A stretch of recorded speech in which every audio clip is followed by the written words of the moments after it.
In a small town nestled beside gentle hills, there lived an elderly violin maker named Mr. Luca. His tiny workshop stood quietly at the corner of a cobblestone street, its windows glowing softly each morning as sunlight touched the rows of wooden instruments hanging along the walls. The air inside carried the warm scent of freshly carved maple and spruce, mixed with the gentle sweetness of varnish. Anyone who stepped through the door felt something special, as if the room itself held a quiet kind of magic. People in the town often said that Mr. Luca's violins could sing.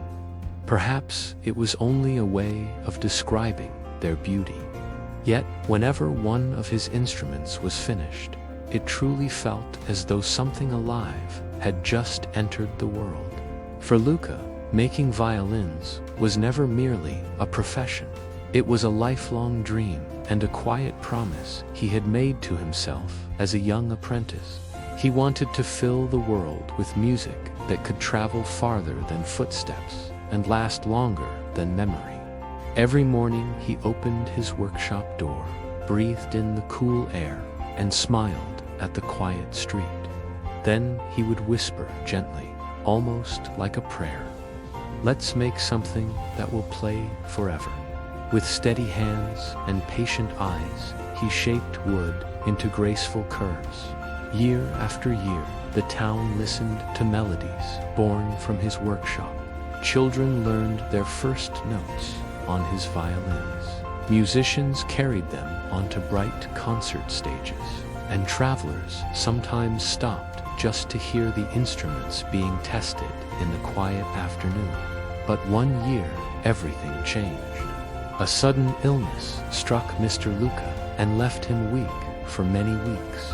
When he finally recovered and returned to his workshop, he noticed something terrifying. The world around him had fallen completely silent. The birds outside the window moved their wings but made no sound. Friends spoke, yet their voices never reached him. Even the familiar scrape of his carving tools against wood had vanished. Luca realized with heavy certainty that he could no longer hear. The silence felt endless. For the first time in his life, the man who created music lived inside a world without it. Visitors tried to encourage him, reminding him that his hands still remembered every sound. "You can still build violins," they told him. "Your skill hasn't disappeared." Luca thanked them kindly, yet deep inside his heart, doubt quietly grew. How could he create music, he wondered, if he could never hear it again? Slowly, the workshop fell dark. Days passed without the sound of tools moving. Dust gathered across the benches, unfinished wood waited patiently on the shelves, and the once lively room seemed to hold its breath in sadness. One quiet afternoon, when sunlight stretched long across the empty street, a young girl named Nora stepped hesitantly through the workshop door. She carried an old violin with a cracked bridge and trembling hands. Her eyes were red from tears. "Sir," she said softly, though Luca could not hear her voice, "my violin has gone silent. Can you fix it?" The question hung in the still air. Luca studied the instrument carefully. For a moment he hesitated, unsure whether he still belonged to the world of music. Yet something in Nora's hopeful expression stirred a memory inside him. He slowly nodded and gestured for the violin. When his fingers touched the worn wood, years of experience returned like an old friend. His hands remembered every curve, every delicate adjustment, every invisible balance that allowed music to breathe. Hours passed in patient silence as Luca repaired the bridge, tightened the strings, and polished the instrument until it gleamed again. When he finally finished, he gently placed the violin back into Nora's waiting hands. He motioned for her to play. Nora lifted the bow and began a simple melody, the same lullaby Luca once sang to his daughter many years before. Though no sound reached his ears, something extraordinary happened. Through the wooden floorboards, he felt gentle vibrations travel upward through his feet. He watched the movement of Nora's bow, the rhythm of her breathing, and the quiet concentration shining in her eyes. Somehow, without hearing a single note, he understood the music. Tears slowly filled Luca's eyes as the final note faded into silence. He pressed a hand against his chest and whispered softly, though only he could hear the words, "I felt it, not with my ears, but with my soul." From that day forward, the workshop doors opened once again. Word spread quickly through nearby towns that the silent violin maker had returned to his craft. People came not only to buy instruments, but also to watch Luca work in peaceful silence.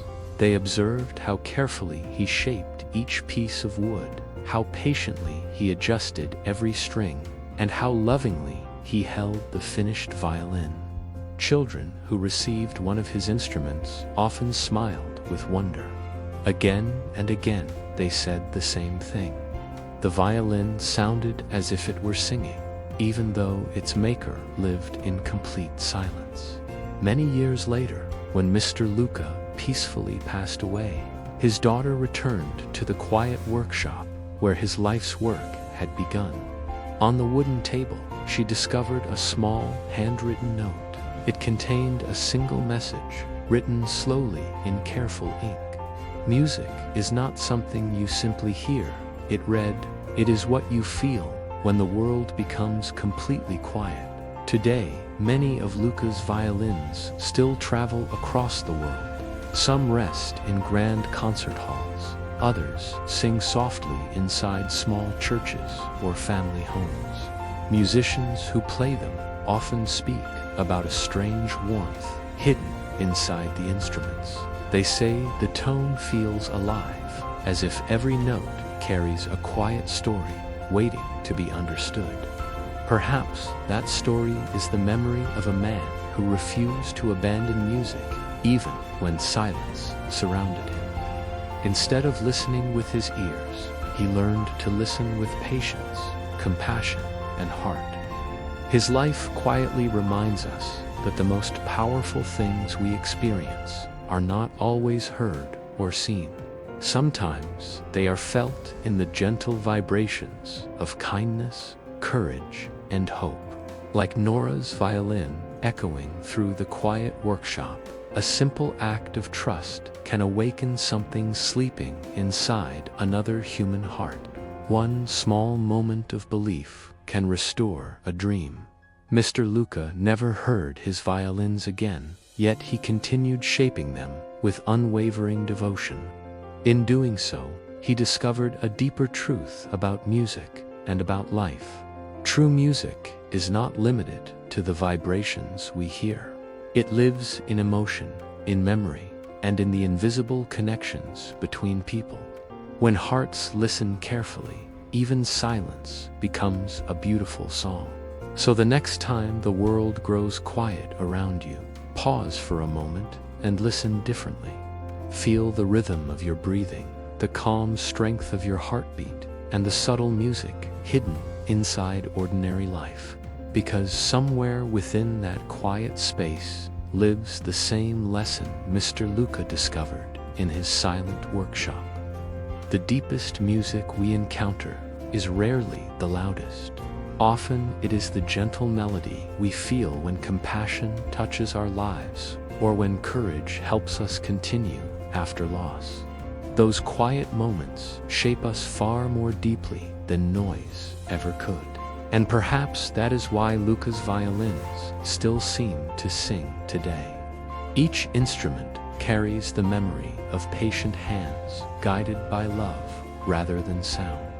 Whenever someone draws a bow across those strings, the silent craftsman's spirit quietly returns, reminding us that the heart can hear what the ears cannot. And if you listen closely enough, you might discover that same silent music living gently inside your own heart today as well, waiting quietly to be felt, understood, and shared. Thank you for watching English Life Tales. Remember, even in silence, your soul can still sing.